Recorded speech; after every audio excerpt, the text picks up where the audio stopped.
$9500 2018-yilda ishlab chiqarilgan Gentra avtomat. Rangi cho'ka svet. 4-pakalana metan.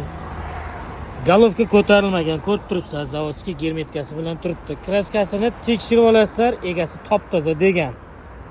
Xo'p, yaxshi 4 ta balonda, mana diskalari bilan.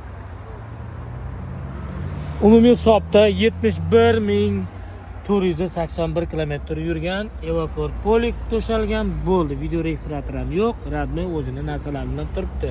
Bitta qo'l mashina taksi qilinmagan. Albatta o'z uchun kraskasini ham, kompyuterga ham solib tekshirib ko'rishingiz mumkin. Motor ходовой korobkasida ishi yo'q. Generalniy garovga qo'yib berish xohlang, mikromoliya tashkilotga garovga qo'yib pul ham yechib olishingiz mumkin. Boshlang'ich to'lov bilan. Xohlang naqdiga $9500 ga kelishtirib beraman degan joyi bor. Pastda raqamlarimni qoldiraman, telefon qilishlaringiz mumkin. Kimga qiziq bo'lsa, mana shu 2018-yilda ishlab chiqarilgan Gentra avtomat, rangi cho'ka svet, kraskasi top-toza, holati ideal ekan, haqiqatda.